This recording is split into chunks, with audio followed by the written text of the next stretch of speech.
I exposed my half-sister for cheating and revealed my father's infidelity, making him lose everything in the divorce. Revenge. Edit. Hello to anyone coming from those other subs. I will remove any comments on my posts that are harsh and intended to bully me. I've already received some, and I see my post has been shared in other areas. I know the sub since I was tagged by an automod. I didn't share my experience of being bullied or called a liar, so screw it. I never asked to be posted on subreddits dedicated to mocking others because you enjoy bullying others. Get a dang life. Here's a life lesson for you neck-beard idiots. Get away from the keyboard. Did the post get removed? It is all here now. So, I, Alex, 20, female, have a sister. I'm going to call her Maya, because why not? She's 22. She has cheated often since she began dating, creating an unending circle of infidelity. Her first romance occurred when she was 15, and I was 13. She introduced me to Kyle, sweetheart, great guy. 2 days later, she spent a significant amount of time in her room with her study buddy. I was not foolish. I figured out what she was doing. Heck, she informed her friends. She boasted to them about it, while sitting on our living room couch. As soon as she did it, I realized she wasn't a good person. She disgusted me. When she and her study partner returned to her room, I took a picture via the keyhole in her door. They were simply kissing, gross, but nothing worse. I waited. The next day, I took her phone and obtained Kyle's number. I texted him, explaining who I was and why I was messaging him. He did not believe she was cheating. I texted him the picture and begged him not to tell her how he discovered it. He agreed. They broke up, obviously. She was heartbroken and blamed her pals for telling him. She never suspected me. Why should she? I was the sister who clung to her, imitated what she wore, and observed everything she did. I admired her. I kept up the pretense. I didn't want her to know what I knew or had done. I hoped she learned her lesson. However, she didn't. The next true boyfriend arrived when she was 17, and I was 15. I'd been watching her like a hawk, waiting for the next boyfriend. Nobody would date her for a while after Kyle. She was a cheater after all. Even her study companion didn't want to date her because he already had a girlfriend. That condition did not continue longer than a month after Kyle broke up with Maya. Someone informed his study partner's girlfriend that he was a cheater. Weird. Anyway, let's introduce Jake. Trusting, maybe a little dim. He saw the best in everyone. She and said him that she and Kyle had only ever kissed, nothing else. I didn't believe it, but whatever. This naive church lad believed she had transformed after only 2 years. Okay, sure. After a month, I still had no dirt. I started to wonder if she had changed. Bam! She boasted to her buddies about cheating on Jake. I remained hidden. I needed the specifics. I wish I had documented the confession, but I did not. What I did hear was that she was going to meet her side piece at the park the next afternoon. We were both old enough to leave the house whenever we wanted. All we had to do was tell our mother where we were going. The next day, she stated that she was heading to the mall. I stated that I was hanging out with buddies. I waited till she was a few minutes ahead of me before going to the park. I took images of them hugging under a tree, kissing, rinse, repeat. Jake pledged to keep the information secret. He handed her the photos, but this time there was no proof of who took them. She would have caught me if I had taken them up close, but those images could have been shot anywhere. They were in the midst of a park. Relationship number 3, Owen, the bad dude. I despised him. He was rude, disgusting, and disrespectful. This one was tricky.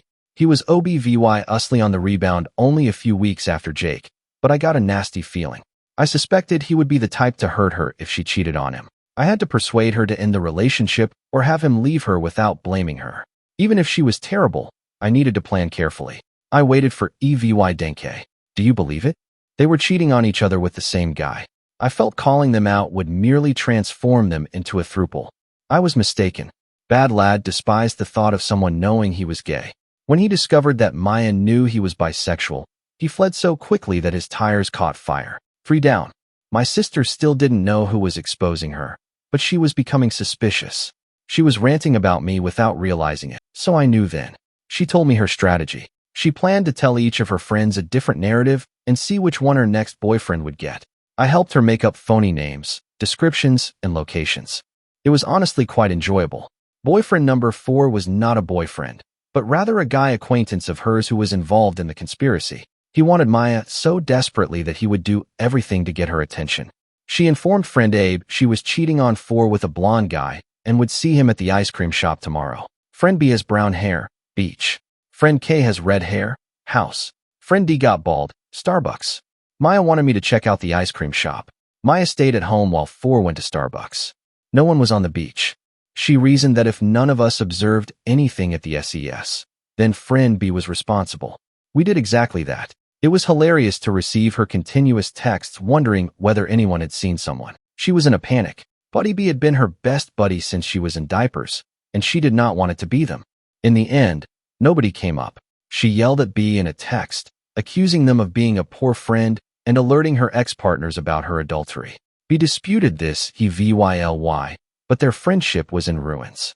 I supported B, claiming Maya was insane for suspecting them. Friend K supported Maya, saying it was suspicious that Abe, K, and D did not show up at their assigned locations, and reasoning led to D. D felt they were all mad and even blamed me, claiming that if I was the snake snitch, why would all of the pals have turned up anywhere? They were unable to prove anything because no one was present on the beach. Maya felt offended. She said she would never hurt me, that she loved me too much to do so. We were sisters after all. In the end, D supported Abe and B because they believed Maya was insane. K remained with Maya. 4 and Maya never became a pair. Maya began dating Kane after Vying the rat had disappeared. Poor sweet Kane. His was the most terrible story since she cheated on him with his twin brother. This occurred when she was 20 and I was 18. Perhaps I was too old for this, but I wasn't finished yet. I was not going to let her ruin a nice guy's life. It took me longer to figure out this one. Twin brothers never question photos on Snapchat, never question the guy's appearance. Why should they? They were twins. Then Maya shaved his head for a cancer-stricken buddy. His twin didn't. That is how I caught her. I obtained a video of them kissing in his car and sent it to Kane. I wiped my hands clean. He showed her the footage, and she freaked out. She had not informed anyone about the infidelity this time. Not me, not K, not 4, and since they were twins, she assumed no one would notice. Finally, she dated 4, the only guy remaining in our small town who was foolish enough to take her seriously. Of course, she did what she always did. She cheated. Here's the problem. I wasn't sure he'd break up with her over it or if he'd believe it at all, so I waited and collected evidence. In an unexpected twist of events, I discovered K and 4 cheating. They cheated on her. I submitted 4 images of Maya cheating. I emailed Maya photos of 4 cheating. It burst. She had no pals, not one. She'd pushed them all away, and now everyone in our small town knew she was a cheater. You might be asking why I'm telling this story right now, why I'm destroying my sister like this. I detest her. I've loathed her since I was a child. See, we're only half-sisters, same father, different mothers. Our father cheated on her mom with my mother. My mother, whom I loved, was crippled, and my father had a superior attorney. When I was 5 years old, he abducted me from her legally, I assume, but my mother was only permitted VY citation, nothing else. I had to see her once a week for 1 hour. She was not considered safe to have children. When I got older, I would sneak over to her house after school to spend more time with her. My beloved older sister caught me and informed our father. We returned to court, and as a foolish 8-year-old, I told a judge that I despised my father, that he cheated, that guy was filth, that I wished he didn't know me. It was determined that my mother was isolating me from my father, and my VY citation was restricted. I was sent to therapy to fix my feelings toward my father. Now, yes, I understand she was just 10, but she never apologized, even when I brought it up years later. She found nothing wrong with her actions. My mother died a year later. My father forbade me from attending her burial. My maternal grandparents attempted to push his hand, went to court, but they were shut down. They were instructed that unless they had proof that my father was a bad dad, they should not waste time. My father's wife forgave him, not too bright in my opinion. She reared me with him, and I had my sister, who I despised. I pretended not to because the best retribution is best served cold. So why tell this story now? Because my adorable half-sister uses this subreddit. I don't believe she has ever posted, but she lurks, and I'm MOVYing out. I am going to live with my maternal grandparents. Why now, at 20, rather than at 18? Because today, the final nail in my revenge was driven into the coffin. I left photos all throughout the house, photos of my father cheating on my stepmother with several women, all our dates stamped dating back to when they took me in. Approximately a week ago, Walmart's photo print Sarah VYC was quite helpful. I only want to destroy my father and my sister. My stepmother, whom I honestly feel awful for, has a prenuptial agreement. If he cheats on her, he will receive nothing. She owns the home, the autos, the summer house. They have a shared bank account, which he may drain. However, to my understanding, the majority of her money is in a separate account. She's super rich. She was wealthy enough to pay for whatever I needed as a child, and she smiled the entire while. I'm not sure if she ever resented me, but she never revealed it. She treated me exactly like my sister. In addition, I left documentation that my sister was aware of our father's infidelity, proof that my darling sister knew her mother was being cheated on, but said nothing. Chat logs, vocal recordings, even physical invoices for presents he purchased to keep her quiet. It is all there waiting inside the home. Today, both my sister and father are away for the weekend. My stepmother will arrive home in a few hours, and I'll be gone. Even if Maya sees this 10 seconds after I hit post, she won't be able to clean up the mess in time. Okay, I see a lot of questions concerning the keyhole. To explain, my house is really old, built by the residents of this town back when dwellings were made by hand. You would just yell, "Help me build," and I'll buy the beer for the day. Unfortunately, they made several poor style decisions. Every bedroom door has a huge hole beneath the handle shaped like a keyhole. It was integrated into the metal plate connecting to the doorknob. The keyholes had no lock-like function. That house was so old that when we renovated it, we discovered knob and tube wiring. What about the insulation? Newspaper, old bed sheets, Bible pages were torn and more. There was also a frightening doll. Other unusual design decisions included what my sister dubbed a Coraline door. It once connected to a barn beside the house, but the barn had been gone for several years, and the real kicker, the basement light switch was in a restroom, not near the basement door. The bathroom light switch was located outside the bathroom. The cloth washer drain is linked to the shower, and when the washer is turned on, the shower bubbles up occasionally. To get rid of it, turn on the shower in the basement. On the ceiling, there are several jar lids tacked to a piece of board because the previous owners used to nail the lids up and screw the jars in to retain nails, screws, and shattered glass, according to my father. The house is filthy, and strange things make little sense. There were other things I can't recall right now, but you assume the keyhole was more prevalent. It turns out it isn't, which surprises me. Edit. Many of you believe that a wealthy lady should live in a nice home. The house we lived in was purchased while she was pregnant with Maya. My father's grandparents and her great-grandfather were the builders, I believe. Maybe not all. I know is that it was his family's home for years. He grew up there, but they lost it and had to relocate. He met and married my stepmother, and they stayed with her parents while searching for a home. He saw his old house for sale and begged my stepmother for it. She agreed on the pro-VY so that they only hire labor when absolutely necessary, as her parents trained her to spend money wisely. They had Maya. He made minor repairs to one of the rooms, but no major renovations occurred at the time because they had a baby and were very busy. When they got me, the only repairs I knew about were that mine and Maya's rooms were cold. He opened the wall to inspect the insulation, which was old newspapers. The plan was for me and Maya to remain in their room while my stepmother and father slept on the couch until it was repaired. While doing this, he discovered the knob and tube wiring. We left the house while an expert repaired the wiring throughout the house. Then he finished insulating. When it comes to antique keyholes, my stepmother felt 3 were adorable. The bathroom was the only one that had been fixed. He removed the old-style handle, replaced it with a lockable one, pushed something into the hole, and plastered or painted over it. I'm not sure. We also tore up the 2 layers of carpet and removed the wallpaper from every room.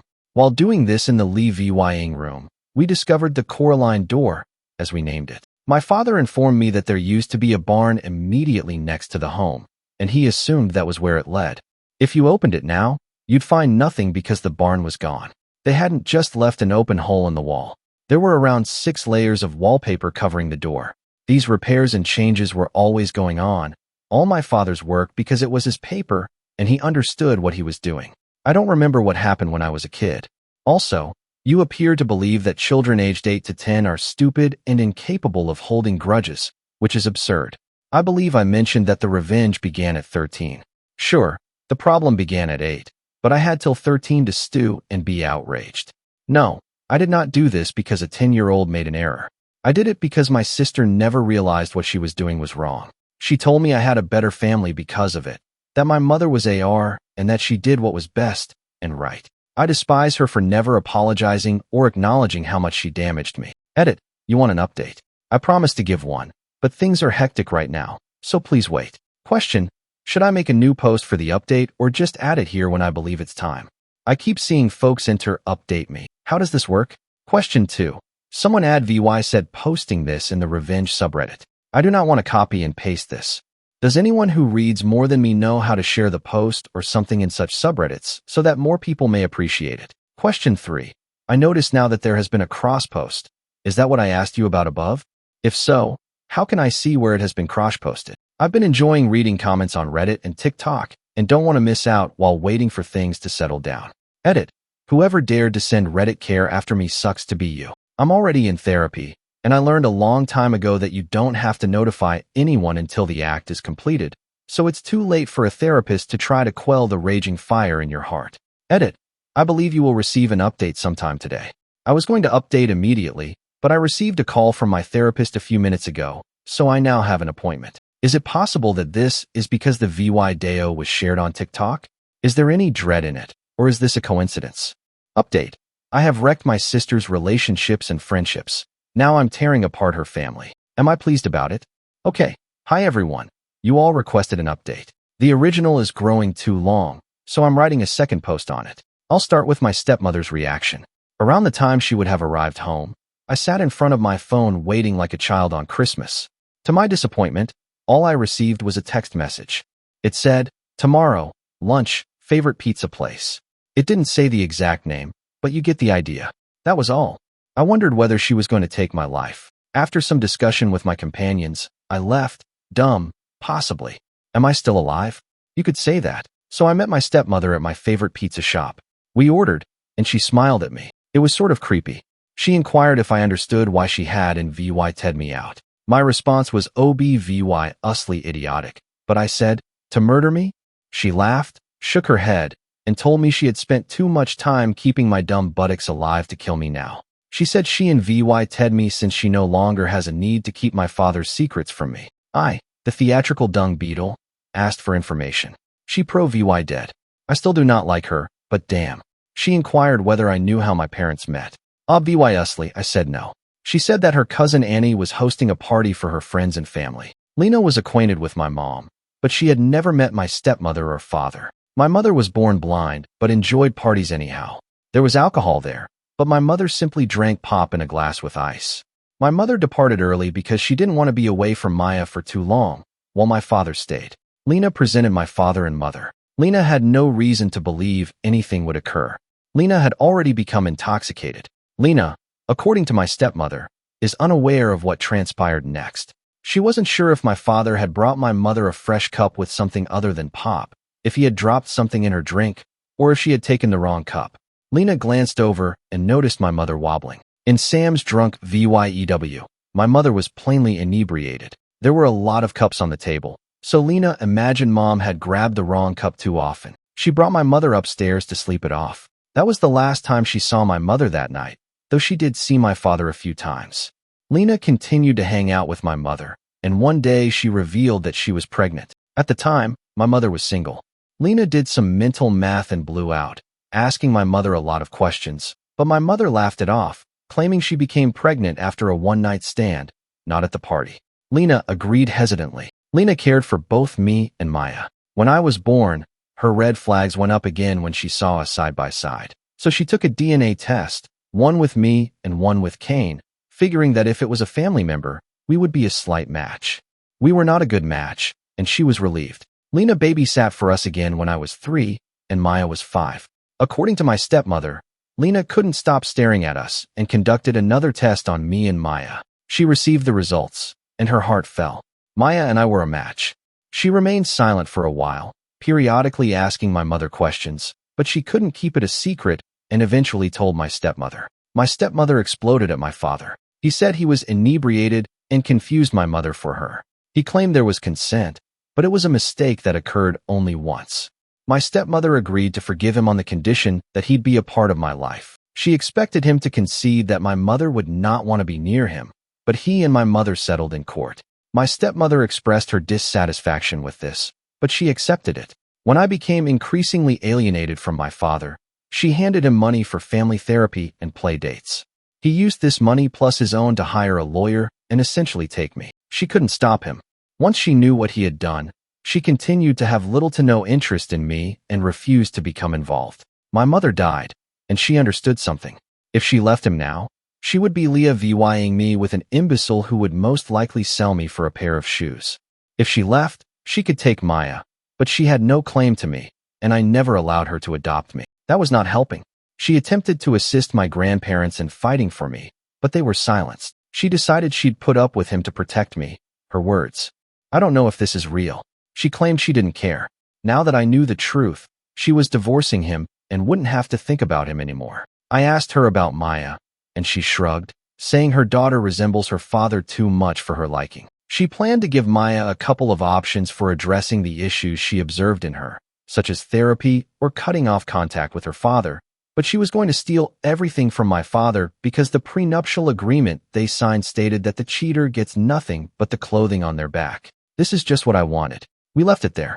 She held me and apologized for not being better, for making so many mistakes, and for making me dislike both her and Maya. She said that if I needed anything, I should let her know. I'm starting to believe I misjudged her. I don't know yet, though. We parted ways, and I returned home. I waited and waited before getting a call from my dad. I did not respond. He texted me stating I was a terrible daughter, that he wanted me out of his house, LOL, and that he never wanted to see me again. He said I destroyed his marriage for a deceased lady he barely knew. He was furious about it, but I texted him back and told him that he had years to stop cheating on my stepmother and not let me catch him. He could have lived the picture-perfect life he believed he deserved on my mother's behalf. I also used some strong language toward him. Next up came Maya. She did in fact locate the post. And did they apologize?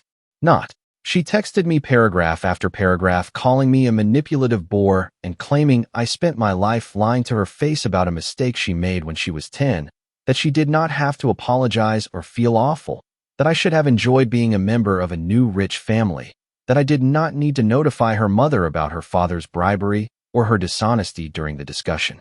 I told my stepmother that it was my fault that she gave Maya the ultimatum to go to therapy, break off contact with Dad, or find another place to live. I merely replied with a laughing emoji and blocked both her and my father. That was all yesterday. It doesn't end there. As some of you know, my therapist phoned me this morning. He inquired whether I had time to meet today. I did, and so I met with him. When I stepped in, he turned his laptop towards me and showed me a TikTok video about me. He questioned, "Is this you?" I couldn't stop laughing. He only shook his head, saying he had a lot more work to do than he expected, but he was smiling. I noticed the smile. He just didn't want to tell me that he felt my retribution was fantastic. I know it. We talked briefly about the problem and how far it was. I disagree, but whatever. I left.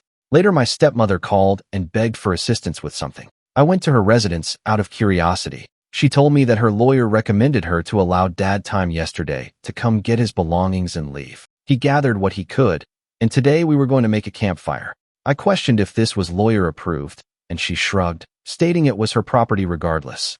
Dad didn't buy any of it, and probably couldn't afford a lawyer to fight her, so we tossed a lot of stuff in a mound and let it burn. It was kind of fun. She summoned Auntie Lena over, who cried and held me because she felt guilty about not telling me, but she despised my father and refused to be near him. I showed my stepmother the text from Maya, and she called Maya, telling her she had only herself to blame. She told her not to blame me since she couldn't stop chasing nice guys away. If she wanted to stay with a wonderful guy, she should stop acting like her unfaithful mess of a father. She informed Maya she had a week to make her decision. She's an adult, and my stepmother can leave her whenever she wants. Then she hung up. My stepmother, Auntie Lena, and I ordered pizza. My stepmother's father called to find out what was going on and why Maya had shown up at their house crying. My stepmother went inside. I'm not sure what she said, but she walked out looking smug and told me not to worry about Maya because he was no longer my concern. I brushed it off and replied, "Whatever." Anyway, the day isn't finished yet, but I've blocked Maya and Dad. My maternal grandparents have confirmed that after my mother died, my stepmother was ready to slip them money to hire a lawyer and fight for me. I confronted her about not assisting them when Mom was alive, but she maintains that she was unaware my father was bringing them to court the second time until it was too late. She also expressed reluctance to contact my mother after assisting in the kidnapping. My stepmother's parents have also said me not to worry about my father and Owen, if they do anything further after this, they will wish they had licked their wounds and moved on. I'm not sure what my stepmother's parents told Owen, but they appear to be strongly opposed to cheating of any type and believe Maya should do as my stepmother Advy said, cut off dad, seek therapy, and apologize to me. That I believe concludes things.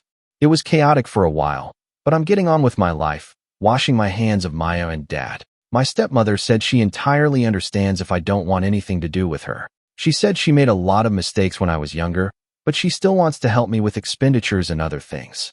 In any case, everyone in my small town is aware of what they have done. Some indie VY duels in my town, not just my therapist, discovered the post, and drama travels quickly apparently. I also own it.